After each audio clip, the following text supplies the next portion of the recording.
Saudaraku menjadi anjing.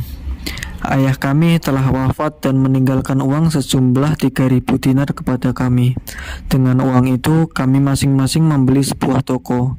Tidak lama kemudian, kakakku menjual seluruh isi tokonya seharga 1.000 dinar dan membeli barang-barang dagangan. Ia berencana untuk pergi berdagang ke tempat yang jauh. Setelah mempersiapkan diri untuk perjalanan dagangnya, ia meninggalkan kami. 1 tahun telah berlalu. Suatu hari, ketika aku sedang duduk di tokoku, datanglah seorang pengemis. Aku menolaknya. "Apakah engkau tidak mengenaliku?" tanya pengemis itu dengan bercucuran air mata. Lalu aku mengamatinya dengan cermat. Maka aku segera mengenalinya. Ia adalah kakakku. Aku pun bertanya tentang keadaannya. "Uangku sudah habis dan nasibku sangat buruk," jawabnya. Aku membawanya ke rumah untuk mandi dan aku memberikan salah satu pakaian untuknya. Setelah itu ia beristirahat. Ketika itu, aku memeriksa buku keuanganku dan menghitung keuntunganku. Ternyata aku telah menghasilkan uang 1.000 dinar, sehingga kekayaanku menjadi 2.000 dinar. Aku pun membagi jumlah itu untuk kakakku dan untukku sendiri. "Anggaplah seolah-olah engkau tidak pernah pergi," kataku. Ia dengan senang hati menerima uang itu dan membuka sebuah toko yang lain. Tak lama kemudian, kakakku yang kedua pergi setelah sebelumnya menjual barang-barangnya dan mengumpulkan uangnya. Ia berniat untuk melakukan perjalanan berdagang.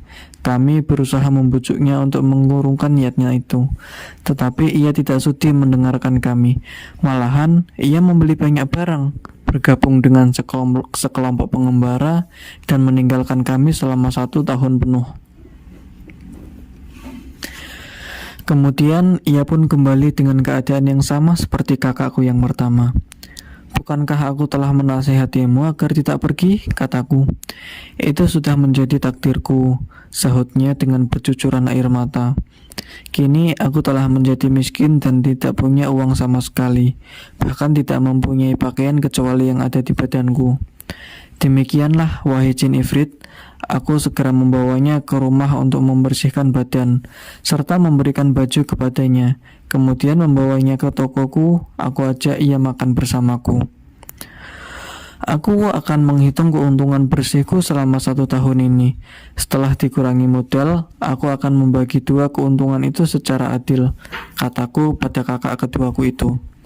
Setelah kuhitung seluruh keuntunganku, aku kembali memperoleh untung 2.000 dinar. Aku bersyukur kepada Allah Subhanahu wa Ta'ala, dan aku membagi uang itu dengan kakak keduanya. Aku memberinya 1.000 dinar dan menyimpan 1.000 dinar untukku sendiri. Dengan uang pemberianku itu, ia membuka toko baru. Kami bertiga tinggal bersama untuk sementara waktu. Kedua kakakku mulai membujukku agar mengadakan perjalanan dagang bersama, tetapi aku menolaknya. "Apa yang kalian dapatkan dari usaha kalian dibanding yang aku dapatkan?" tanyaku.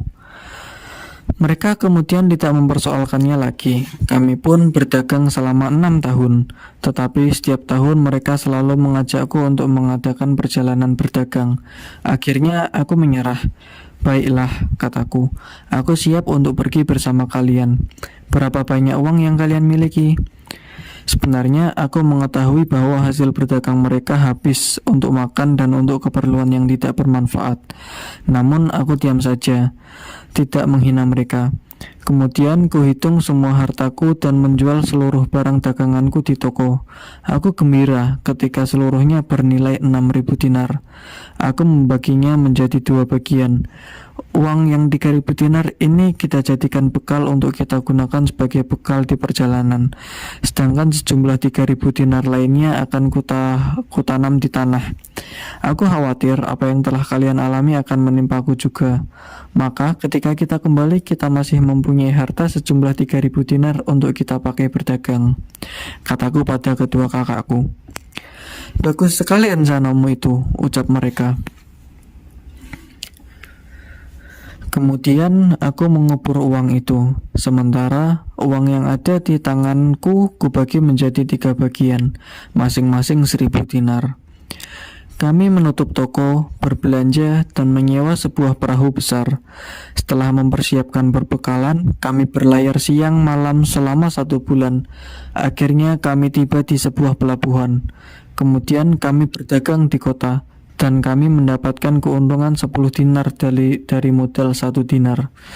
Keuntungan itu kami gunakan untuk membeli barang-barang lain. Ketika kami kembali ke perahu, kami bertemu dengan seorang gadis yang berpakaian lusuh dan compang-camping. Gadis itu mencium tanganku. "Tuan, kasihanilah hamba. Semoga Allah akan membalas kebaikan Tuan," ucap gadis itu mengiba. Aku pun memberikan uang kepada gadis itu.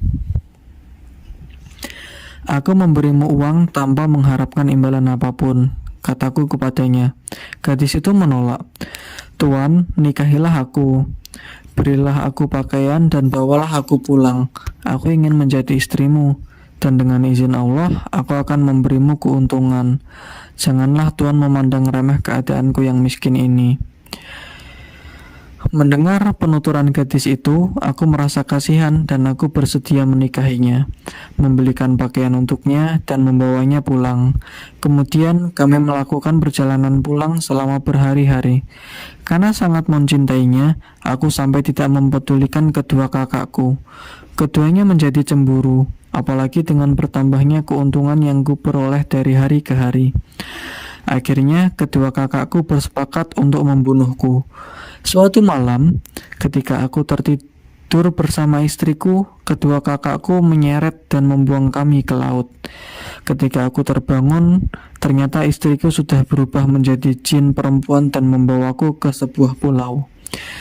"Suamiku, aku telah membalas kebaikanmu dengan menyelamatkanmu dari tenggelam di lautan. Sebab aku adalah salah satu dari bangsa jin yang beriman kepada Allah. Saat aku melihatmu di pelabuhan, aku segera jatuh cinta kepadamu, lalu menyamar sebagai gadis untuk memintamu menikahiku.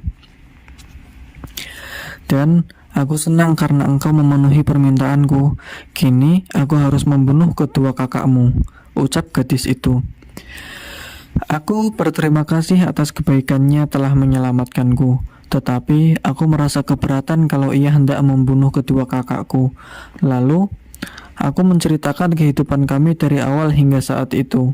Setelah mendengar penuturanku, ia bertambah marah.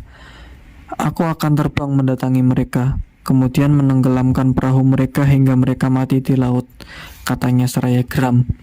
"Demi Allah, jangan engkau melakukan hal itu. Peribahasa mengatakan, berbuat baiklah terhadap orang yang mencelakakanmu. Apapun yang terjadi, mereka tetap saudaraku," kataku melarangnya. Akhirnya, aku berhasil menenangkan kemarahan istriku. Ia membawaku terbang kembali ke rumahku. Aku diturunkan di atas atap rumah. Aku pun turun dari atap, mengambil uangku yang kupendam di tanah, lalu pergi ke pasar dan kembali membuka tokoku. Ketika aku pulang pada sore harinya, aku menemukan kedua anjing ini dalam keadaan terikat. Keduanya menyambut kedatanganku dengan menggulung-gulungkan badannya di hadapanku.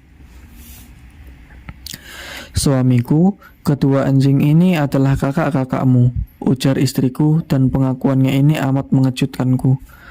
"Siapakah yang melakukan ini terhadap mereka?" tanyaku. Aku memanggil kakakku dan memintanya untuk menyihir mereka.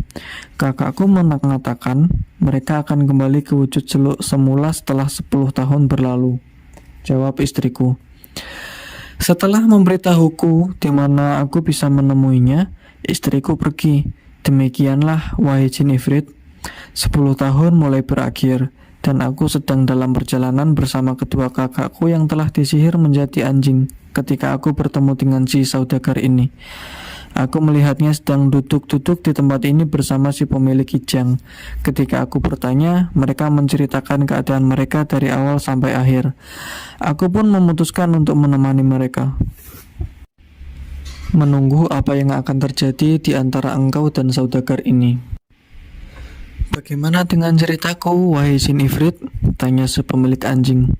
"Demi Allah, ceritamu sungguh ajaib. Baiklah, aku akan memberikan sepertiga hidup saudagar ini untukmu," jawab jin ifrit. Pada saat itu, majulah orang tua pemilik Bighal. "Wahai jin, Aku pun akan menceritakan sebuah kisah yang ajaib kepadamu, jika engkau mau memberikan sisa hidup si saudagar ini yang tinggal sepertiganya, rayu si pemilik bighal. Baiklah, ceritakanlah kisah ajaibmu itu, ucap jin ifrit menuruti. Kemudian si pemilik bighal pun bercerita.